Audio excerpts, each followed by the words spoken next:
Okay, good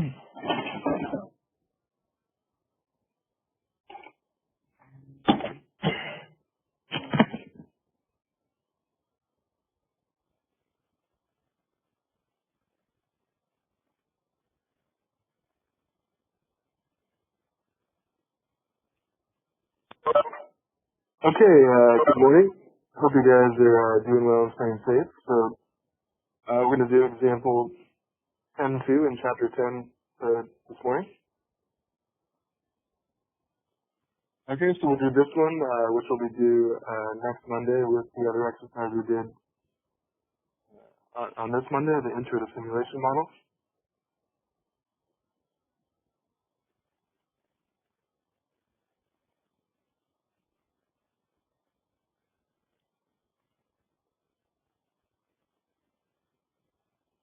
Okay, so you can open up on Blackboard example 10.2 that has the instructions to do this one.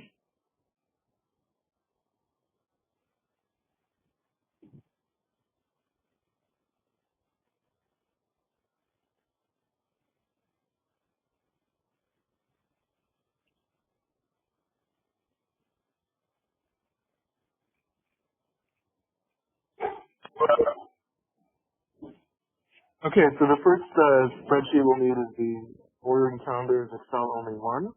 So you can open up that one first, and let me read the little description of this exercise.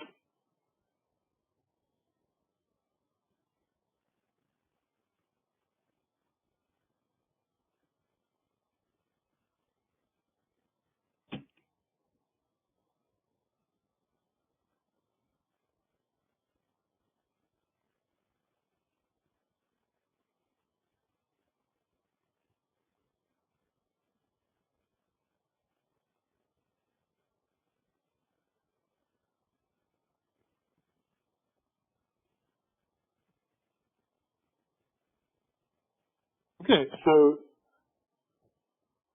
hold on a second.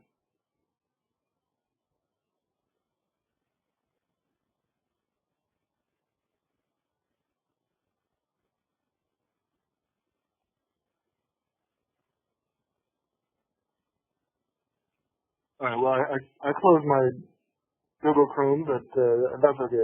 We don't really need the description. All you need is this, and so if you open up the spreadsheet for ordering calendars, then you have this one.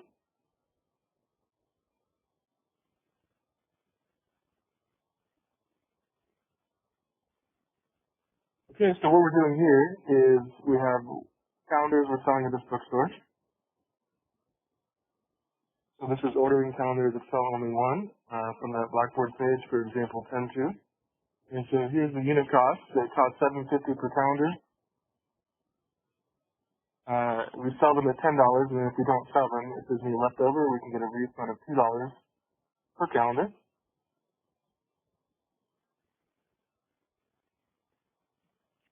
Okay, we're assuming a probabilistic demand, which means there's demand can be any number of these demand quantities, but there's probabilities. So there's basically different chances that it occurs to be one of these probabilities to simplify it. So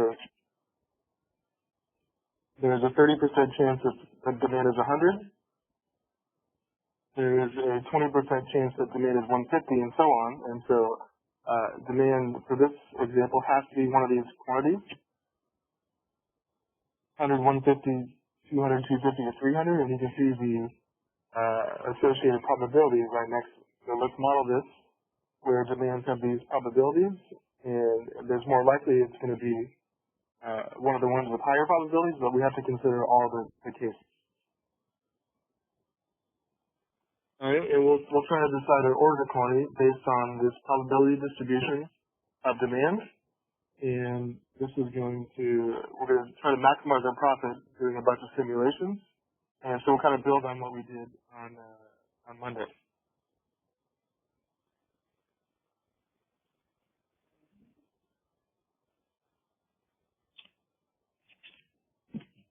All right, so there's a couple optional videos on probability distributions, and then using a data table to do simulations, so you can look at those if you want to. And let's go ahead and start this one. So this is example 10.2, which is simulation at Walton's Bookstore. And the first one you'll need is the ordering calendar of Excel only one.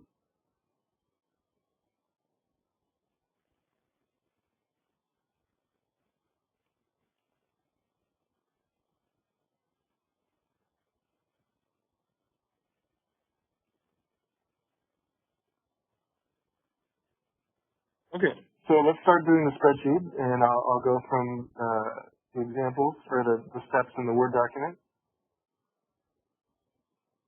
So the first step is to color our inputs, decision variables, and objectives.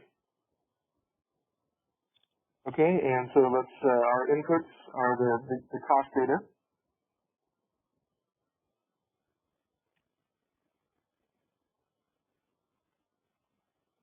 All right, so the unit cost, the unit price, and the refund, you can color those the light blue color for inputs.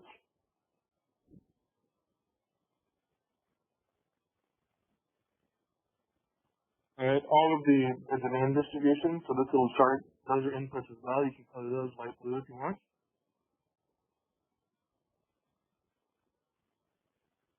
We're going to try to decide how much to order. So the order quantity cell D9 is our decision variable, so you can color that the light red color.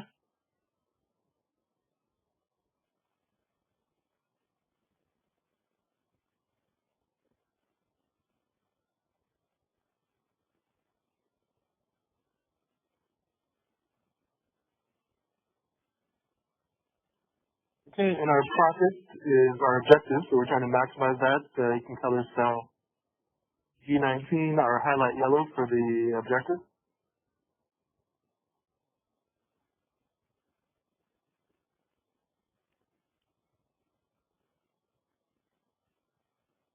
Okay, and our average order quantity, what we're going to start with is 200. So let's put our trial value of 200 into the order quantity cell. So just put a 200 in here for now, and we'll decide that via running a bunch of simulations. But for now, just go to the red cell. And in B9, we'll start with 200, but we'll double check that that's the best option based on the simulation.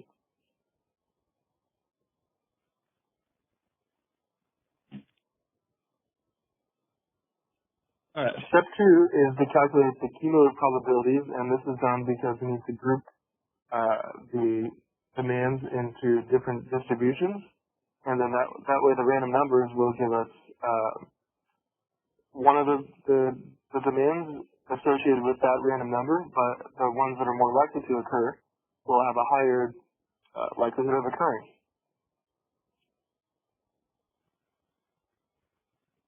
So for step 2, put a 0 in D5, which is right here,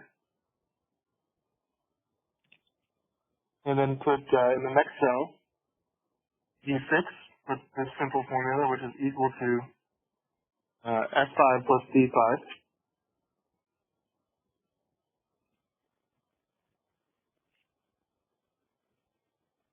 Okay, so this is step 2 in your Word document, and then just copy that formula all the way down for the rest of this chart in the demand distribution. So take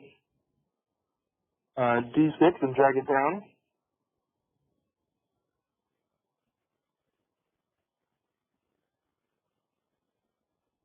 So it should look like this, and you can see that we set it up so the random numbers will give us the associated demand. So basically, if it's less than, if the random number is less than 0.3, it's going to give us a demand of 100. If the demand is between 0.3 and 0.5, it's going to give us a demand of 150. And you can see the pattern. If it's between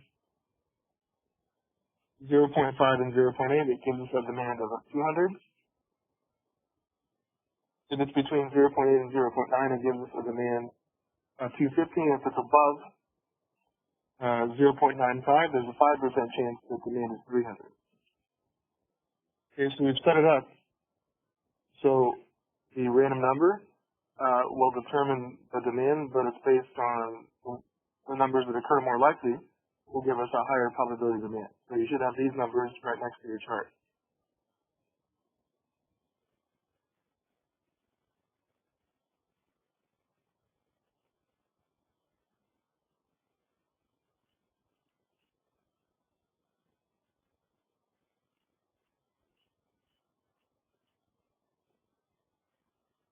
All right, so everybody got that? Let's go to step 3.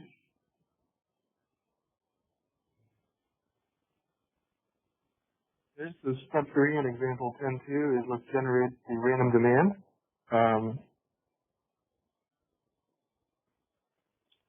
Okay, so we could call this table over here with the demand distribution.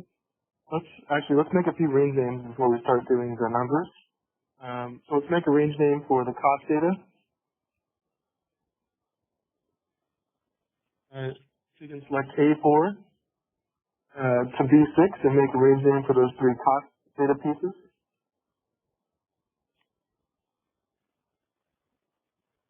So remember, formula create from selection. And on left column, hit OK.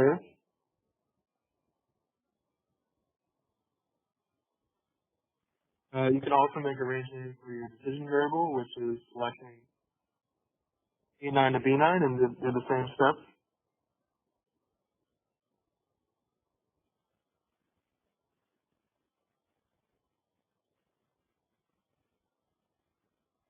Okay, and you also want to make a range name for this whole area, including the cells you just created with the numbers. So select D5 to F9 and go to the name box and let's call this lookup table.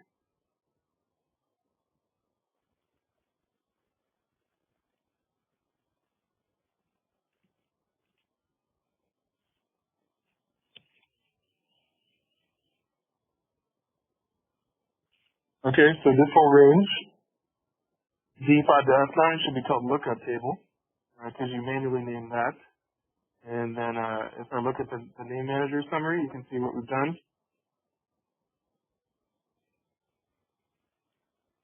All right, so you should have these range names for lookup table, order quantity, unit cost, unit price, and unit refund.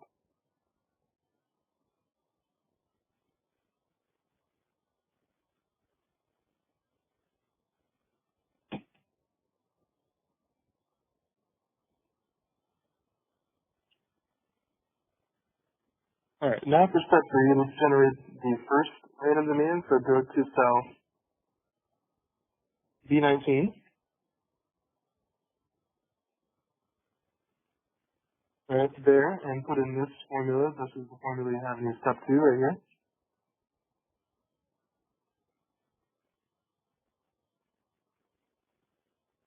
Step 3, sorry.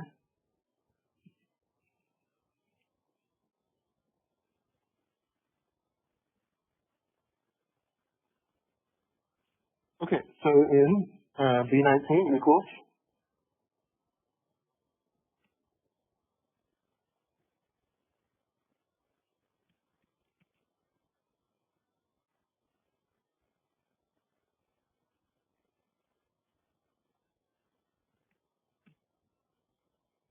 alright, so the random, we just need a random number first, so this is equal to random with the open and closed parentheses, so it'll give us some random number in between 0 and 1, which will give us the associated demand based on the chart when we do the demand calculation, so just equals rand, open and closed parentheses. All right, and then in the demand cell, C19, enter the function that you see there, the lookup function equals.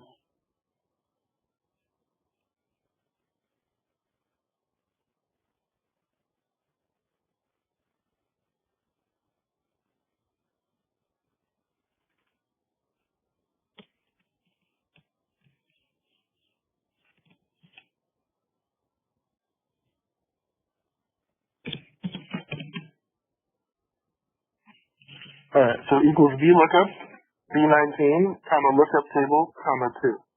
All right, so that's your full formula, and you know what this does. Okay, it looks up B19, which is the random number. It goes up to the table, and then it reports the associated demand, which is argument 2, which is specified here. So takes the random number, goes to the lookup table, and gives you the value associated with that random number in column 2.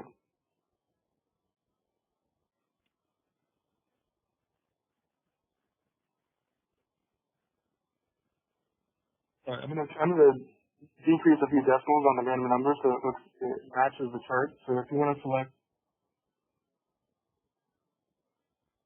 E19 and just remove a few decimals until you have only 2 decimals. Right there, decrease decimal.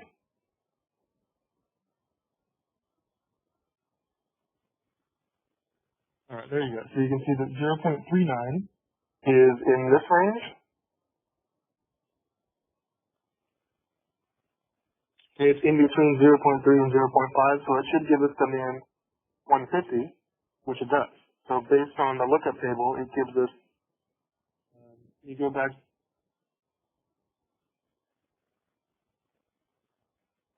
to the lookup form. Yeah, sure.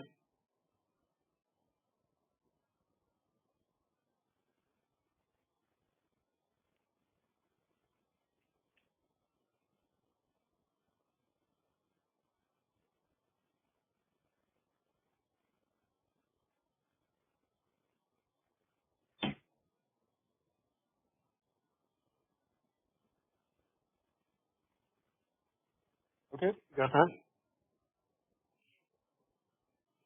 All right, you're welcome. So the lookup table should work for all the demands when we do the simulation. So if you got that, you should see how it gives you the demand based on the random number, which is a really nice way to set up the simulation. So you got that, you can go to step 4, which is revenue. And in step 4, put in the formula you see in E19, which is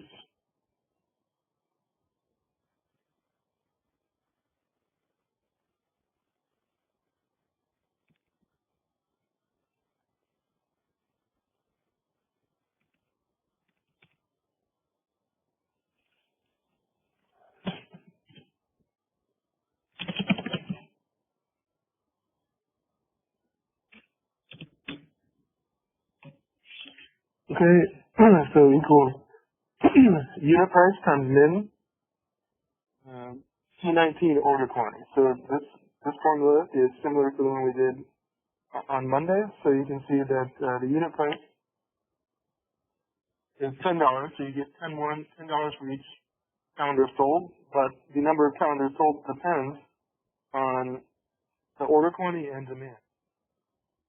And so you only get the minimum of the two because if demand is a certain amount, for example, if they're both equal, so if demand and order quantity are equal, then you get the revenue from each of those calendars. But if demand is less than what you order, then you only get what demand is.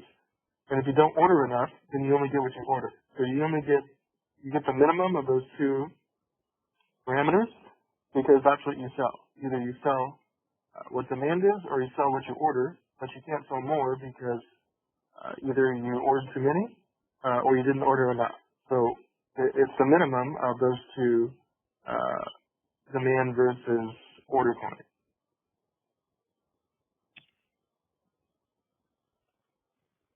Okay, so see now, in this situation, demand is 200 and order quantity is 200, so they're both the same. So we should get 200 times 10, which is 2,000, and that's exactly what we get. But it depends on which of those two is bigger or less than.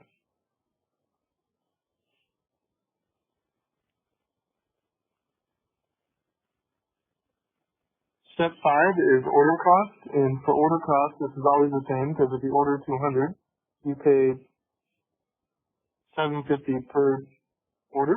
So this is just equal to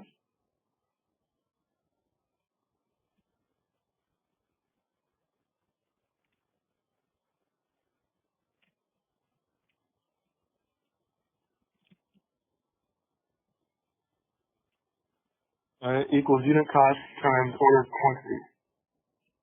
Okay, if you order 200 and it costs $7.50 per calendar, then that's our cost.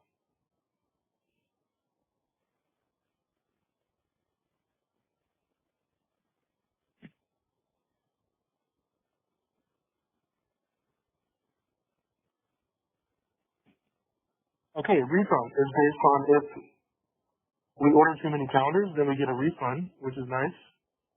So it's not near as what we got for selling them, but we do get some compensation if we don't sell all the calendars we ordered. So to set this function up, this is step 6. So in F19, put in this formula equals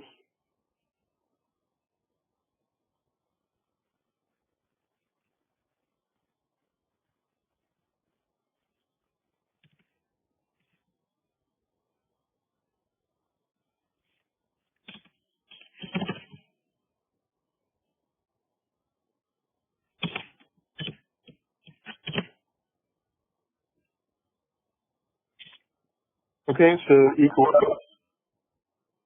unit refund times max of order quantity minus C19 comma 0. Okay, so what this does is it sets up and gives us a refund if demand is less than order quantity. So here's the unit refund is $2.50, and we get a refund if we order more than demand. So if we overshoot demand, we get the difference. And if we don't have any left over, then we get 0 because there's no more to sell back. So let's hit enter.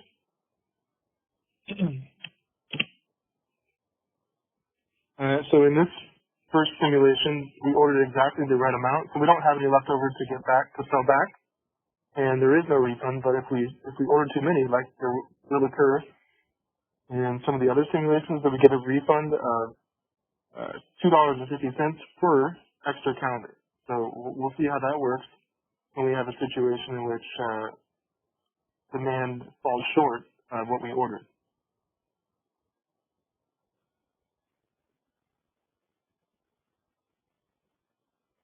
All right. So step 7 is just to calculate the profit, which is just revenue minus cost, and then we also have to add any refund we get because it's revenue is just profit is revenue minus cost, but now we have a refund possibility. So if we do get a refund, let's add that to our profit. So in step 7, in the profit cell, G19, just type in this formula, equals.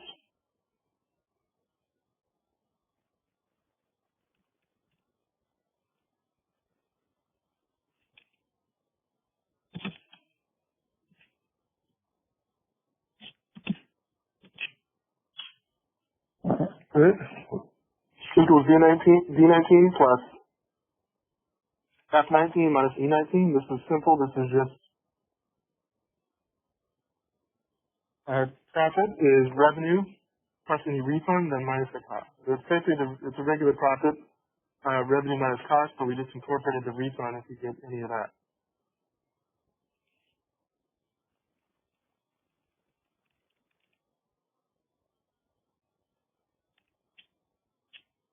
Okay, so we're going to do the simulations in a second here. So let's just number this one.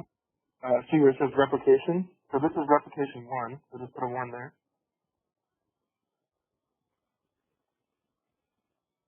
And you can see that anytime you hit enter or change something, it redoes the random numbers. So you can see that it'll change. And your random number might be different than mine, so don't worry about the numbers being the same because it's a random number. And I do want to change all the monetary variables to be currency before we copy and paste. So if you want to select the revenue, cost, refund, and profit area like this,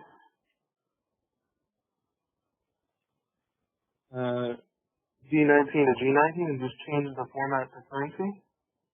With no decimals is fine, but just so we see the dollar sign.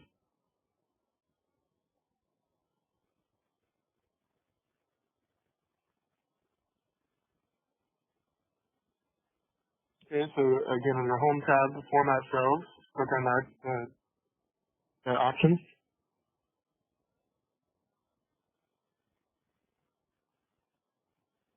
And you can change it to currency with no decimals with the dollar sign. And that first option for negative numbers is fine.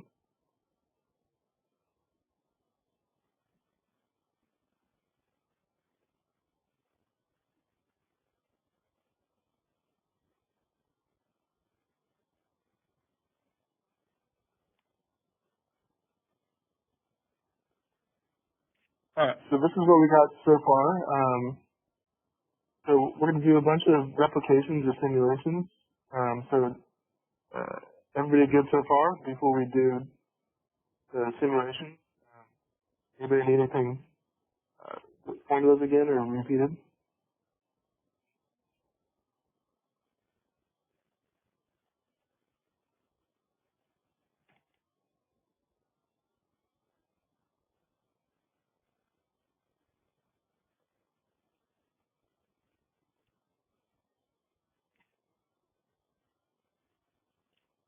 Okay, step 8 is to set up the simulation. So the first thing you see in step 8 is you want to number your replication. So this is replication 1, and in 820, that's going to be replication 2.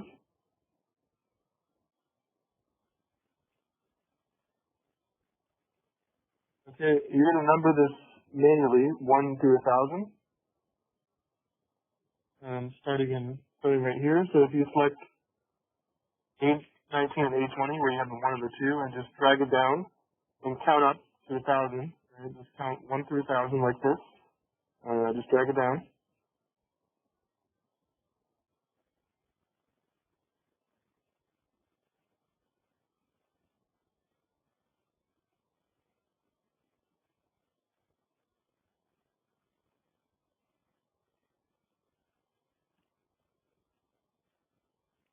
Alright, so in the range A19 to A1018, you should have numbered 1 through 1,000. So see, it's just, all you did was use autofill.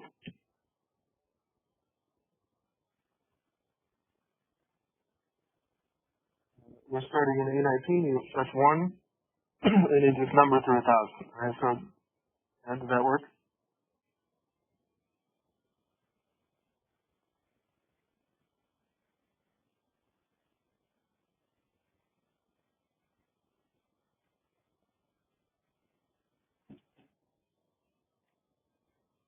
Okay, if you got those numbers there, then all we're going to do is if you got the random number, demand, revenue, cost, refund, profit formulas, you've already set those up, so let's just copy those down the entire rest of the spreadsheet. So select this range.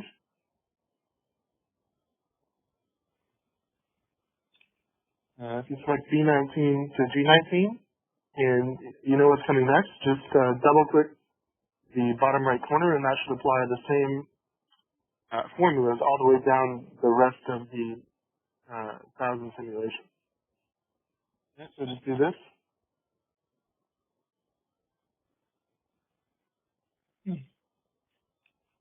Okay, and you should see that for each of the simulations, 1 through 1,000, you get some demand, you get some random numbers, some demand, and then based on the demand, it should calculate your revenue, cost, refund, and profit.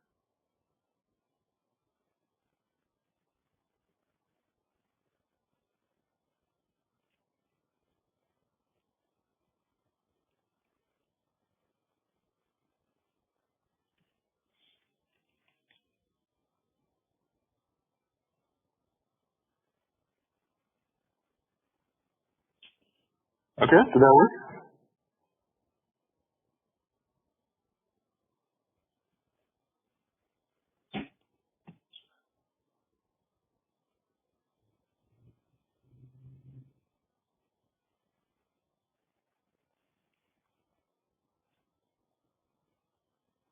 Okay, well, it seems like you guys are following along, so let's move on to the next step, which is step 9, to get the summary measures.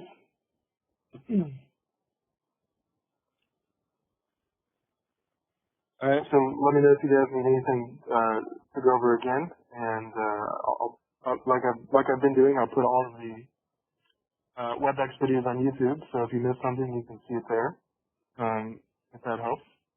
And so step 9 is to do the summary measures, so if you go to B12, alright, or actually, what I want to do first is make a range name for the profit area, so if you go to profit,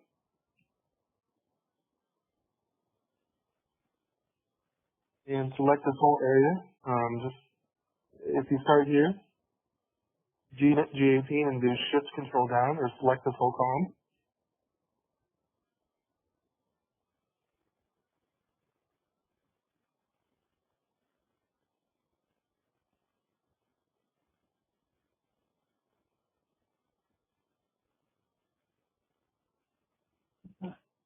Okay. So you want to select the whole range, G18 to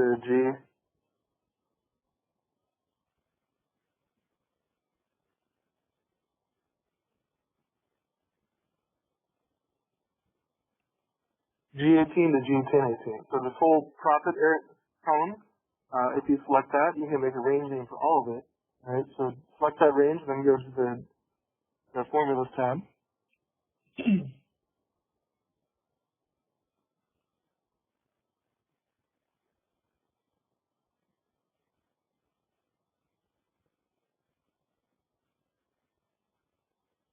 Okay. So with the profit column selected, you can go to formulas.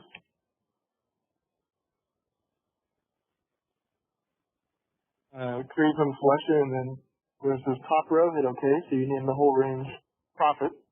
Okay.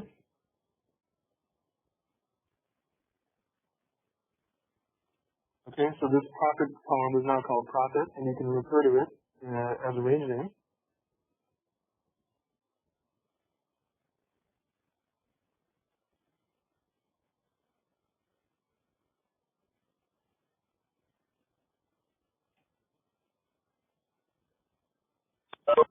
Okay. Let's get our average profit, and this we're on step 9 now to get the 4 summary measures, starting with the average. So in D12 equals.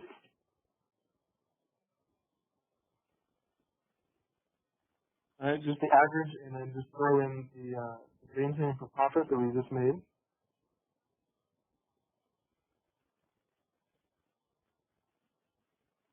Okay, so the average of profit. All right, and it's the random simulation, so yours is going to be a little bit different than mine because of the random numbers, but it should be, somewhere in the same vicinity. And the standard deviation, we can calculate that in D13 equals.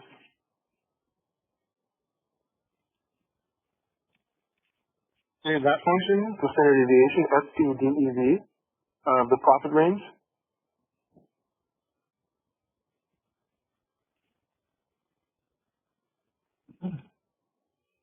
All right, so standard deviation of profit goes right there. Enter.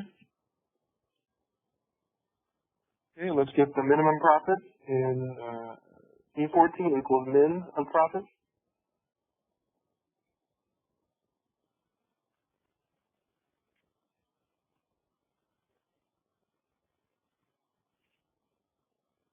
All right, and then in B15, this is for the maximum, so just equals the max profit.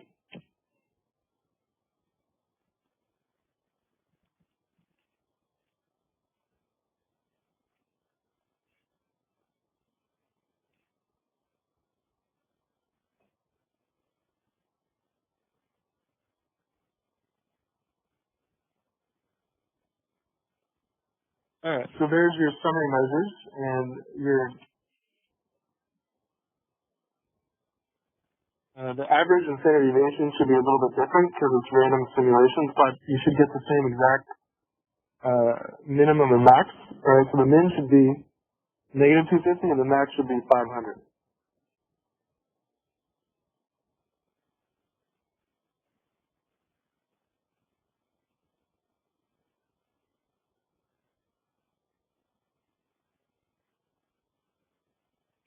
Okay, so we got that.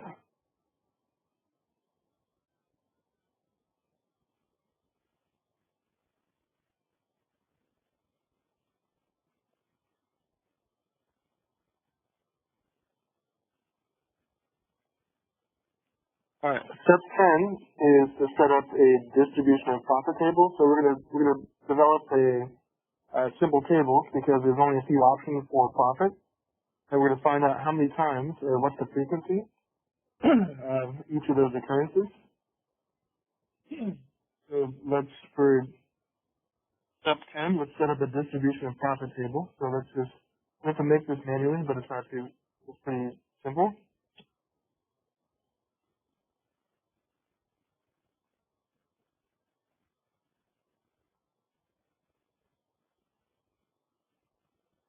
So maybe let's go right here. Uh, to I-17, and let's give this a title called Distribution of Profit.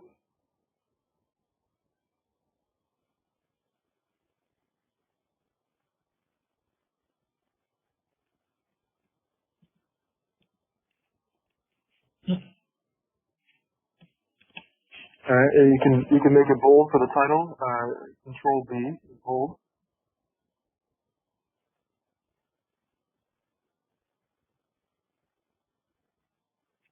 Okay, and then we're going to have 3 titles under that title. So this will be the profit.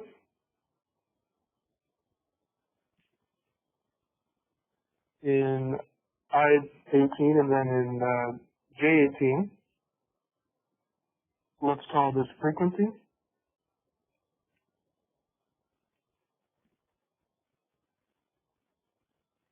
And then in K-18, let's call this relative frequency.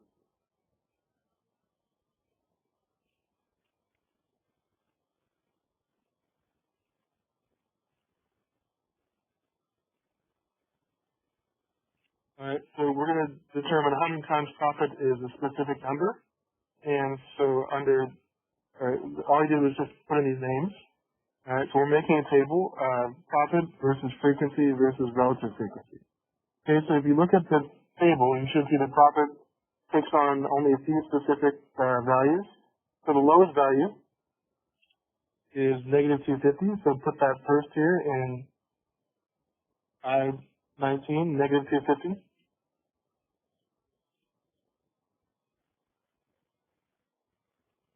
The second option looks like 125.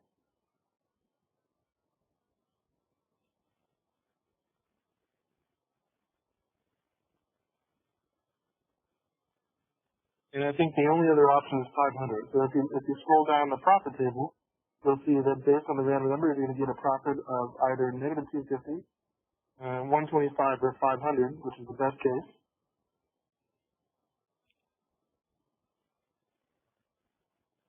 Let's do 3 scenarios there for I-19, I-20, and I-21. So put in the possibilities of negative 250, 125, and 500 right there. Okay, then all we're going to do is tell the frequency is just a count or the number of times out of 1,000 that associated profit occurred. So in J19, here's the count formula equals.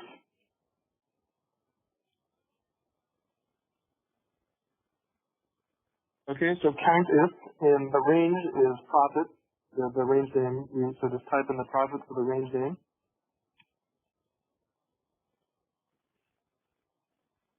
In the criteria, the condition is negative 250, so just select I-19.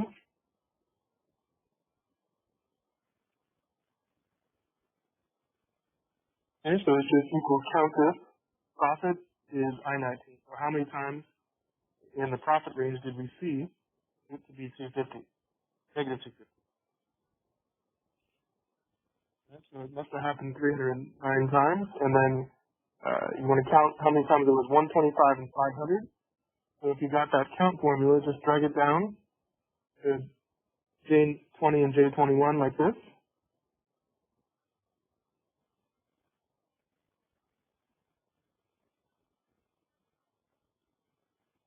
Okay, so this is the number of times that each of those profit outcomes occurred. It should sum to 1,000, which it looks like it does. So based on the simulations, there were 296 negative 250s, there were 204 125s, and then the most likely, there were 500 500s.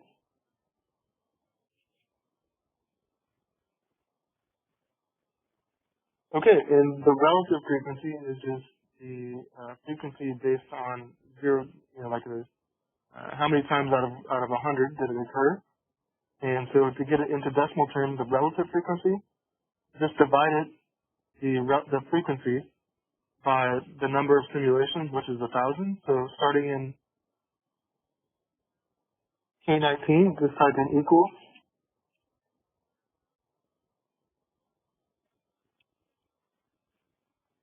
J19 divided by 1,000, right, to get the relative frequency.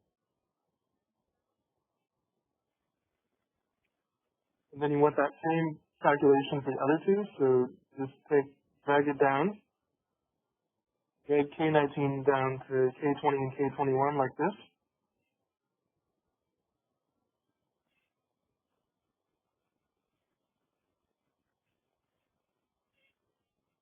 And those are the relative frequencies, so it's based on percentage. So this occurred about 50% of the time, and so on. And just to double check that this is done correctly, you have to sum in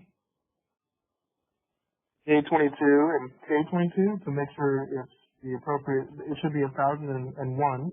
So right here, in J22 equals the sum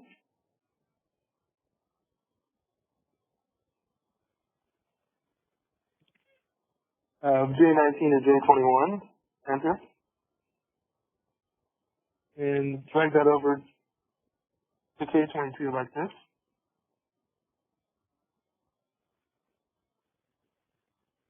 Okay. And so your frequencies and relative frequencies will be different based on the random numbers, but you should get that your frequencies have to sum to 1,000, and your relative frequencies have to sum to 1. So if you didn't get that outcome, then something is not right.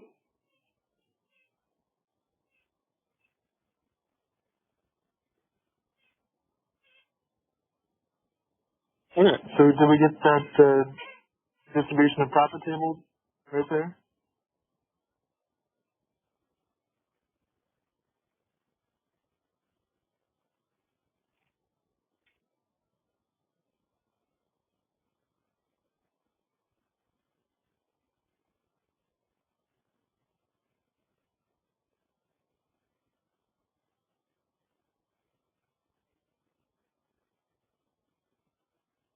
Okay. So last step for this one is step 11, which is to set up the best order quantity. We're doing a simple data table.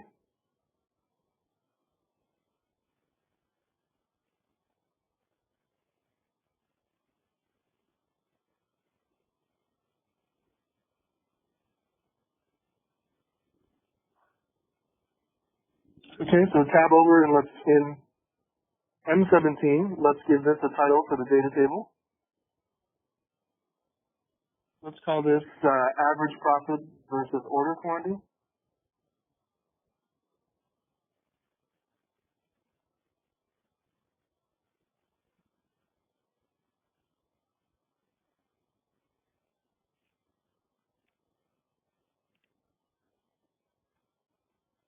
Okay, so M17 is average profit versus order quantity, and you can make it bold if you want to have it for the title.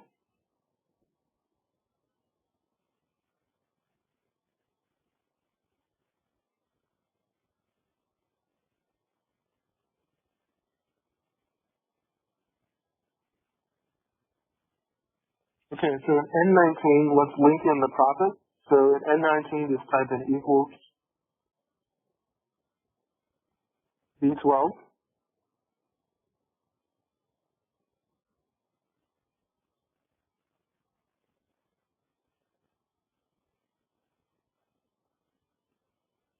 Okay, so that's just the average profit, right? So you can see that whatever happens in the average profit goes there. So just equals B12 goes right there in N19.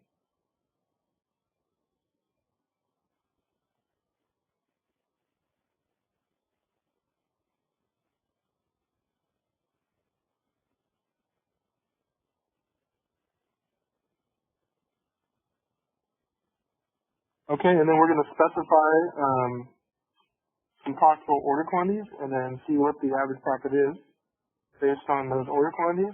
So let's start with 100 and go up to 300 in increments of 25. So in M19, just type in 100, and then M20, let's type in 125. Okay, and then just use these two to count up to 300 in increments of 25 like this.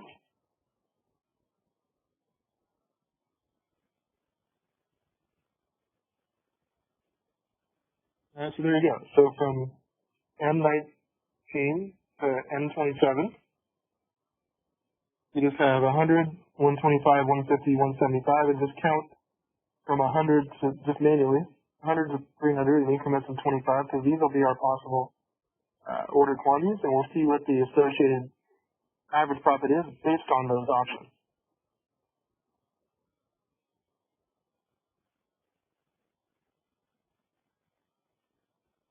Okay, so if you got that, we're going to make a data table like we've done from like week 1.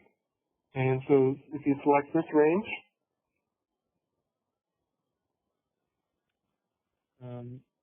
M18 to M27 like this, including that profit link. So again, make sure here, and N18, that's got to be equal to B12.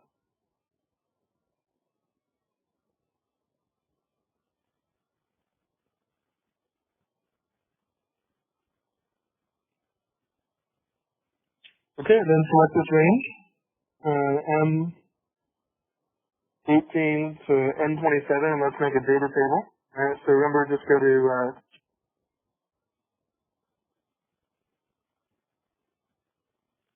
data, what if analysis, and then data table.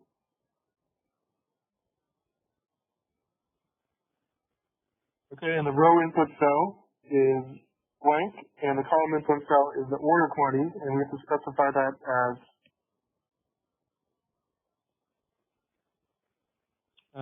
D9. So just column input cell is blank, and row input cell is blank. Column input cell is D9.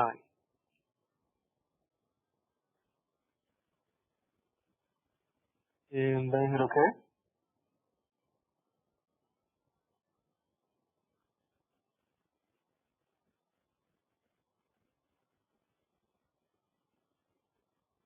Alright, so if that didn't calculate, you can try the F9 button, or this should work if you go to formulas.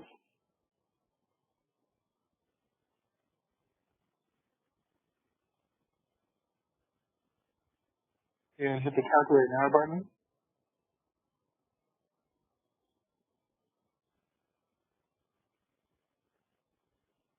Okay, so if it didn't do the data table, either hit the F9 button shortcut, or try under formulas and just hit the calculate now button up in the right corner, and that should give you the average profit based on those different order points.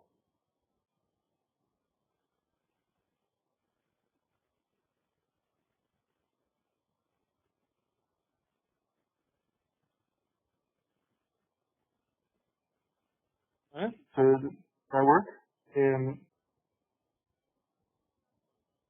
last thing we need to do for this part is let's just format the profits to be currency, and then we'll make a little table or chart of average profit versus order quantity. So you can select this range.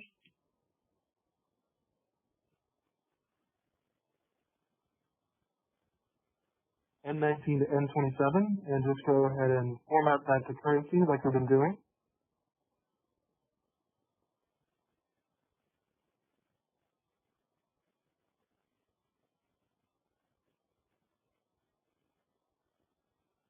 Home tab, format cells.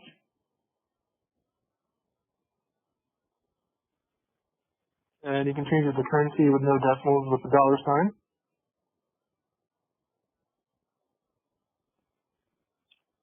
Okay, and then all we're going to do now is make a little table, and we can see this. We can see how the average profit changes based on what order quantity we choose. Okay, so if you select this range, which is M19 to M19 to N27, okay, and then go make a little chart, insert tab, recommended charts,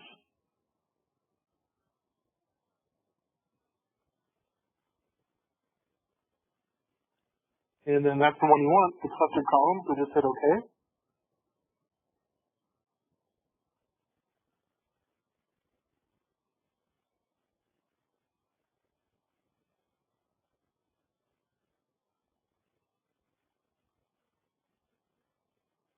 Okay, you can just give this the title, which is average profit versus order quantity.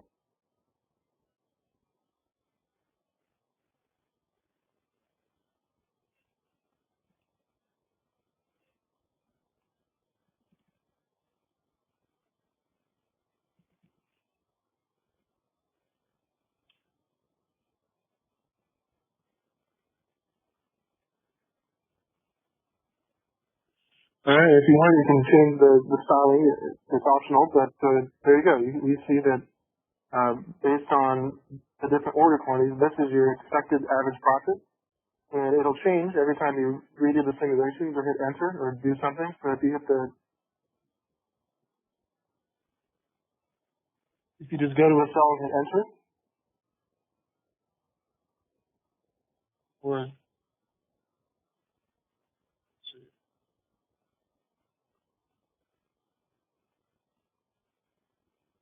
if you do formulas and calculate now, then it'll change the simulation, but the chart will update accordingly. All right. So see, every time you redo the simulation,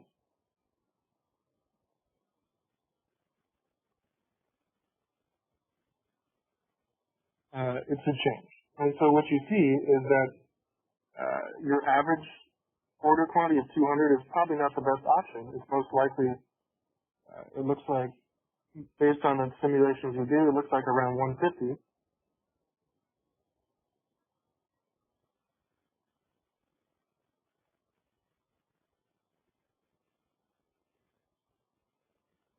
Let me see if I can get the.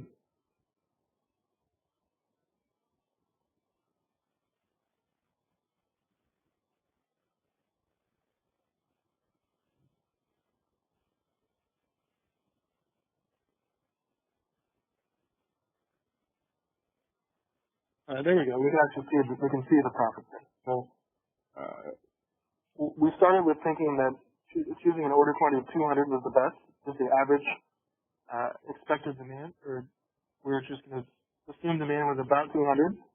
So was the best option to order 200, and we can see that it's probably not. So based on these probabilistic demands,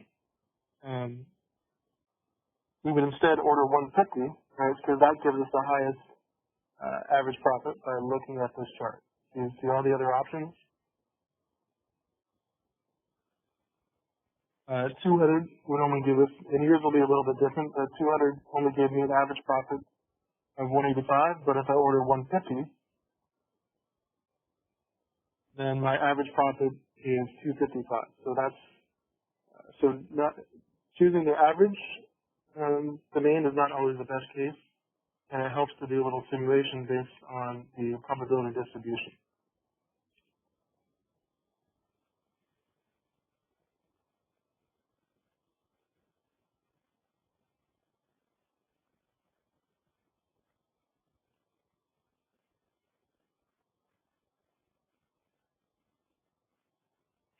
Okay, so we have a few more things to do, but this one is done. The ordering calendar is Excel only one. Everybody good on this one?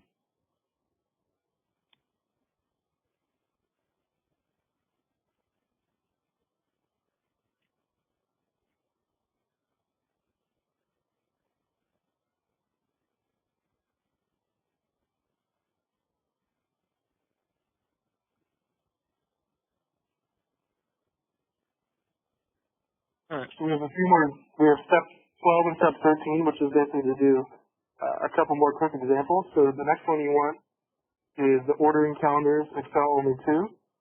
And so just give me a second because I closed my Blackboard browser, so I got to open it up again.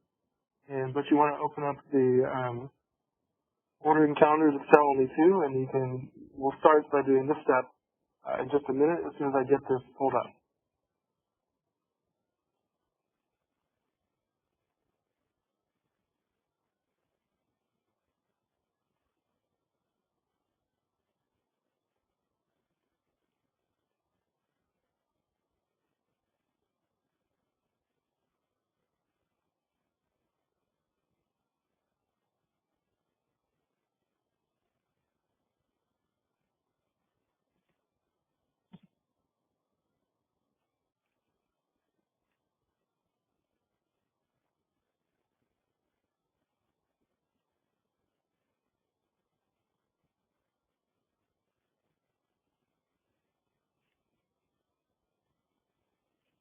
All right, so we're still doing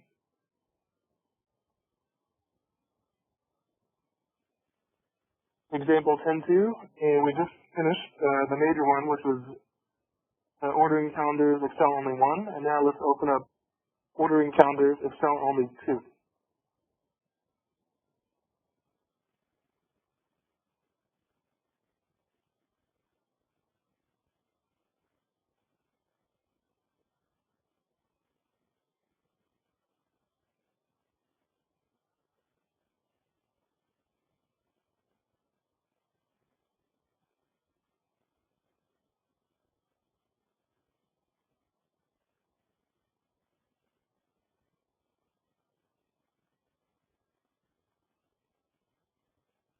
All right, so it should look something like this, and we're doing the same example, but so basically there's 3 different methods in which to approach this problem. And so this one, we're going to do a data table, a one-way data table to analyze it. So instead of doing the simulations manually, we'll use a data table to do the simulation.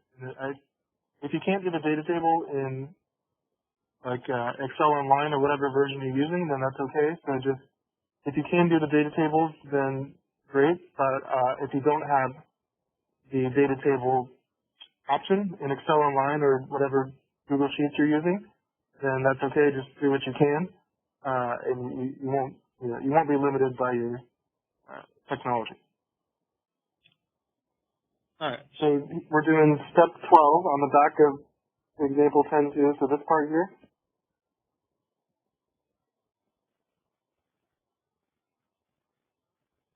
Okay, so now let's just show how you can use a data table to repeat the simulation. So it's just another way of approaching the same problem.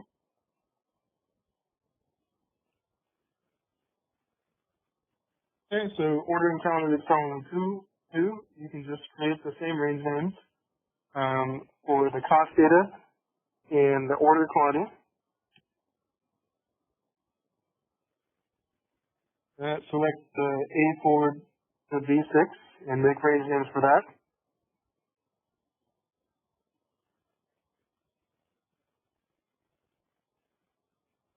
Select A9 to B9 and make a range name for that.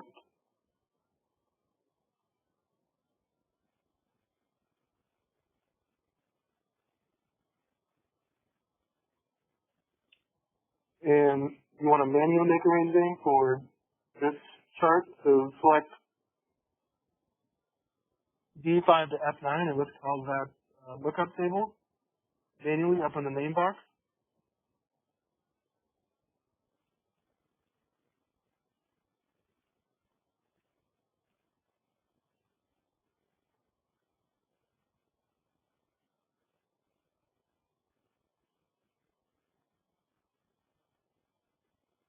Okay, so you should have a range name for the lookup table that we just made, and for the order quantity, the unit cost, the unit price, and the unit refund. So the same 5 range names we made last time, just make them again here. And again, the lookup table you got to do manually in the name box by just selecting that range.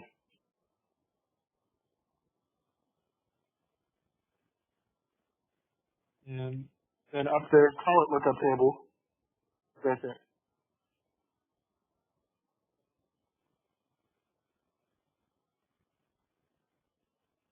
Okay, so all you gotta do here is put in the formulas you see in step 12, starting here in B19. So the first one is, so these are the same formulas that we did last time, but they apply to this example. So do the VLOOKUP table.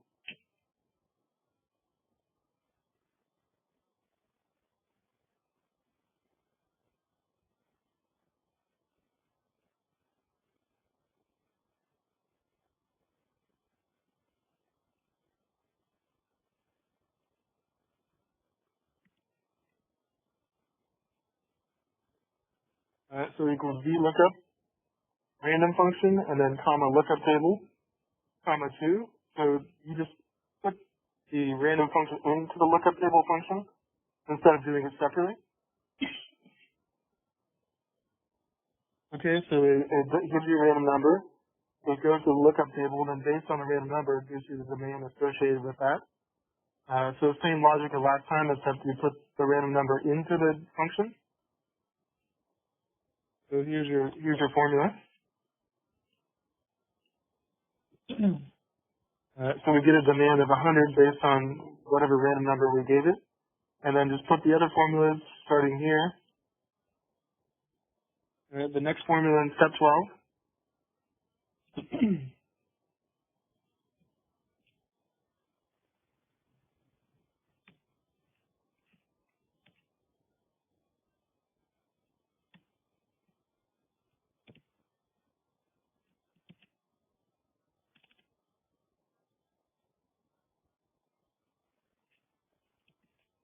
Okay, so equals unit price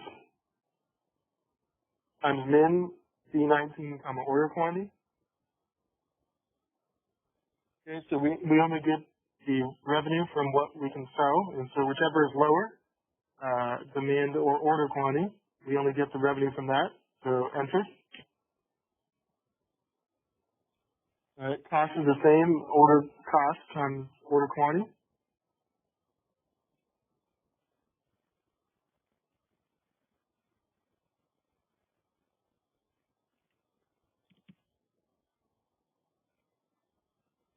Equals unit cost times order quantity.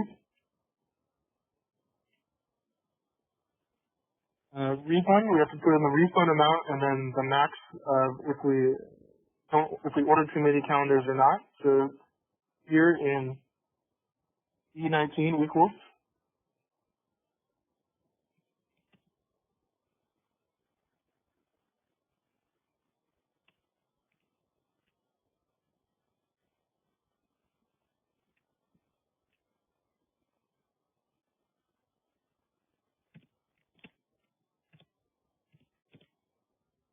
equals unit refund times max of order quantity minus E19 or 0. Okay, so if we order too many, we can sell the rest at $250 per extra calendar. And then profit is just revenue plus refund minus cost equals C19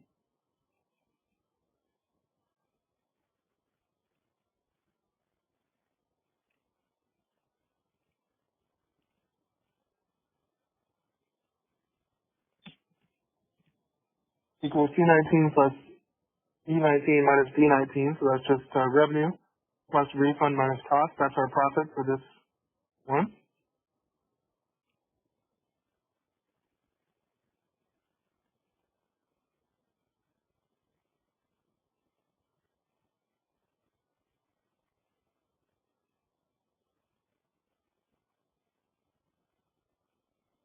All right. So then all you're going to do is number your simulations down here, starting in A24. Okay, that's simulation 1. Enter.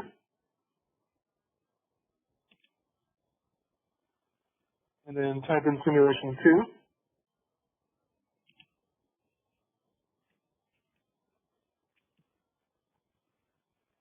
All right. Then you can count 1 to 1,000 to number your simulations down the A column under replications, just like this.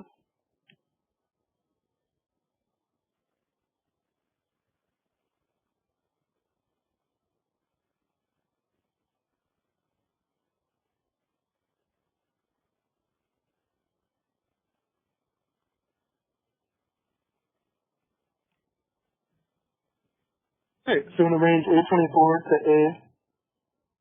A1023, it's just 1 through 1,000. You just manually numbered your simulations.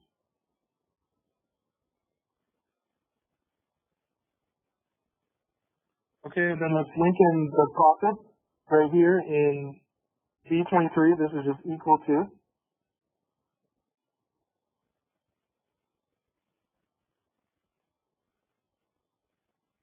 F19.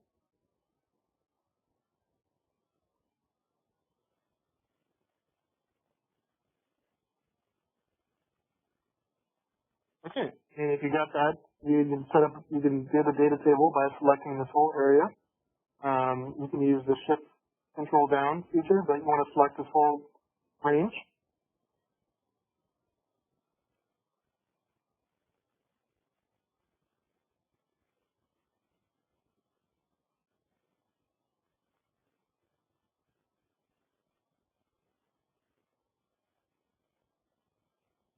Alright, so you can select the A23 all the way to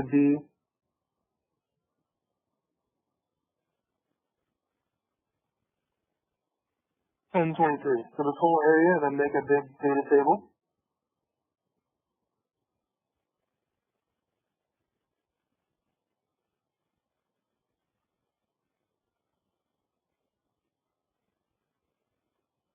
Okay, so with that selected, go to data.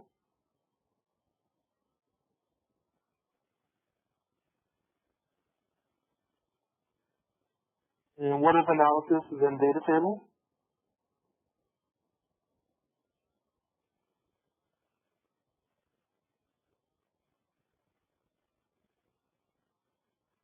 And then there's no row input cell, but you just need a blank cell to do random numbers. So you can put for the column input cell.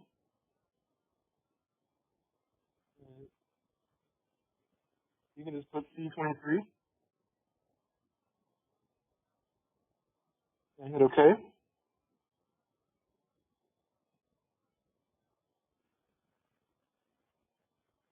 And if it doesn't populate, just try the formulas calculate now, or you can also try the F9 button.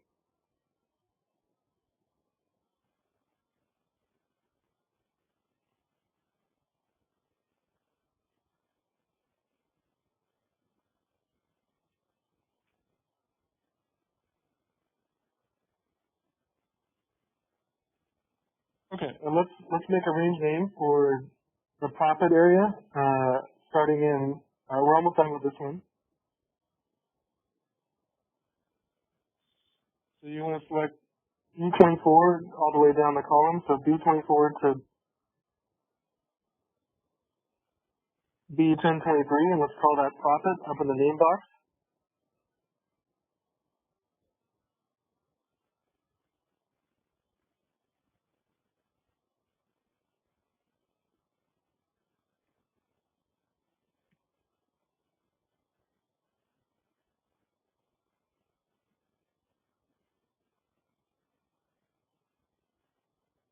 Okay, so we gave the whole profit column a name for a range name. And let's just calculate the average profit in standard all the summary statistics like we did last time. So in B12 equals the average of profit.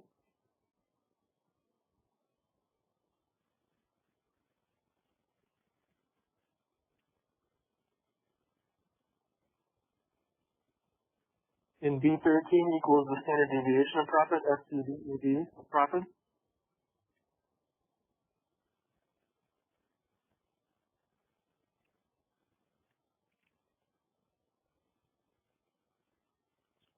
And then you have the min here in B14 equals min of profit.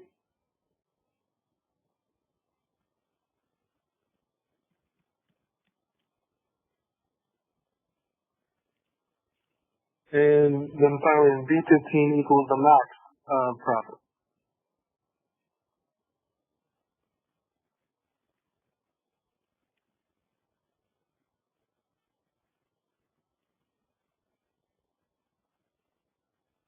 Okay, and so you should have those there, and then it also should calculate your lower limit and upper limit. So these are the confidence intervals, so you can be 95% confident that your profits fall within this range. It'll be a little bit different based on your random simulations, but the lower bound is 176.71, and the upper bound is 217.29.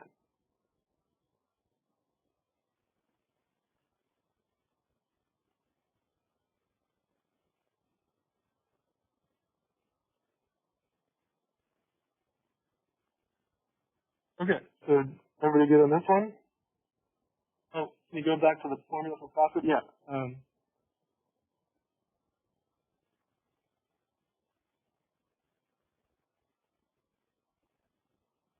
the profit starting for B22.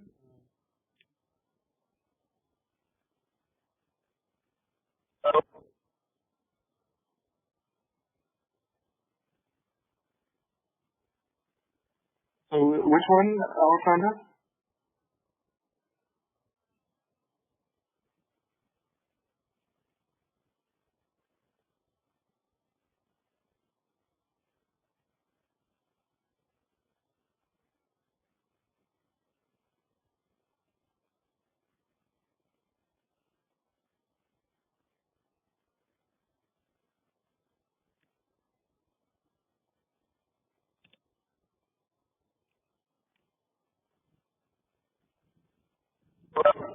So the formula for B24. Oh, so you mean the range name?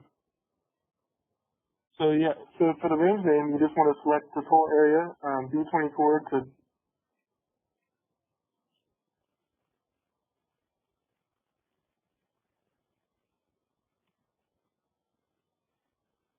so you're basically selecting the whole data table and giving it a range name. So if you select B24 to B1023, and you give that a range name up in the name box, and just call it profit.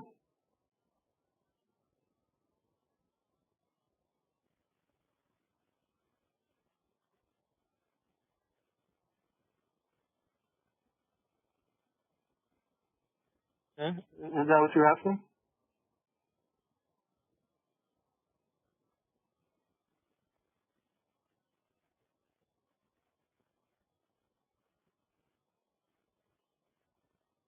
Okay, and if you call that profit, that's the range name, and then the profit should be linked in the summary measures up here.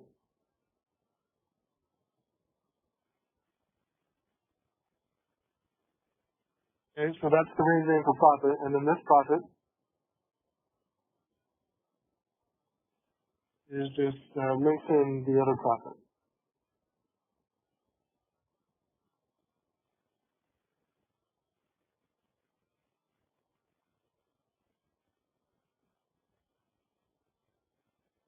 Okay, great.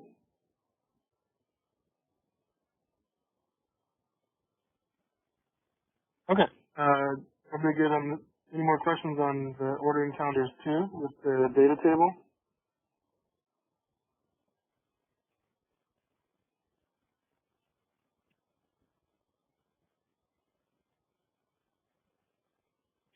Okay, so we don't need to do the last one. So we've done enough of these examples. So we finished the this one's done. So you can save this.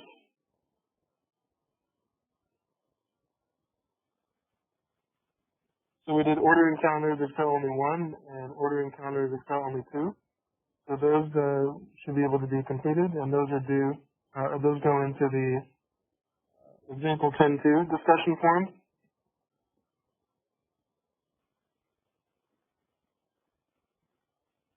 Right, so those are due next Monday, like it says in the syllabus.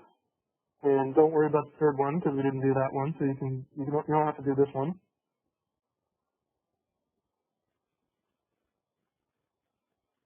Okay, so that one we didn't get to, so don't worry about that. It's just another way to do the same problem, but we don't have to do that one. So that's ordering calendars 3. Don't worry about that.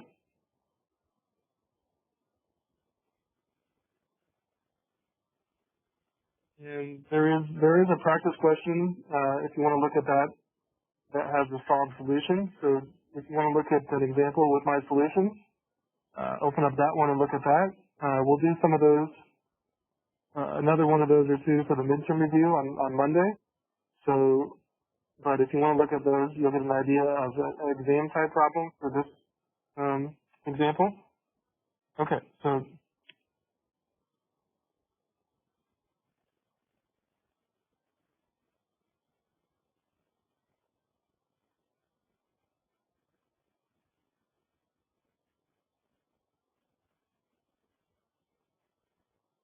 the ones we did this week, the intro to simulations model and example 10.2, which we just did, are due next Monday.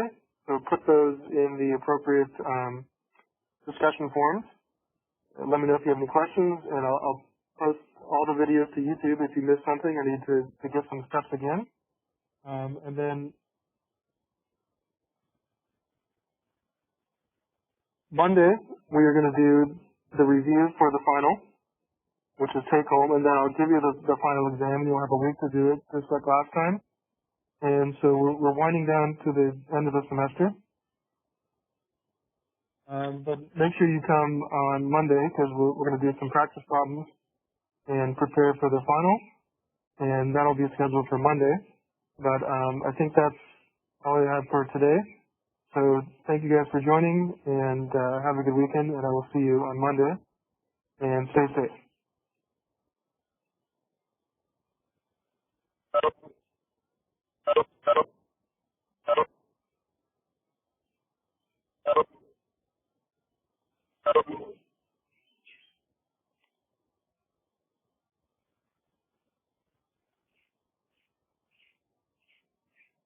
Professor, I had a question real quick. Yeah. So our final is Monday, or our last day of class is Monday? I was confused. Well, so neither of those. Oh shit. Well, we'll do the review on Monday. So the final is not. We haven't got the final yet, so I'm not going to give you the final until Monday. And so that's really our last real class. But I did schedule 2 meetings during finals, but we're not going to do anything new. So that's our last. Okay, that makes sense though. Yeah, and then next Wednesday, I was going to do like an extra set of example. And so Wednesday we have real class, and then during finals, we have meetings, but there's nothing new. It's just kind of office hours in case you guys have questions during All right. Sounds good then. Okay? Yeah, thank you. All right. Have a good one.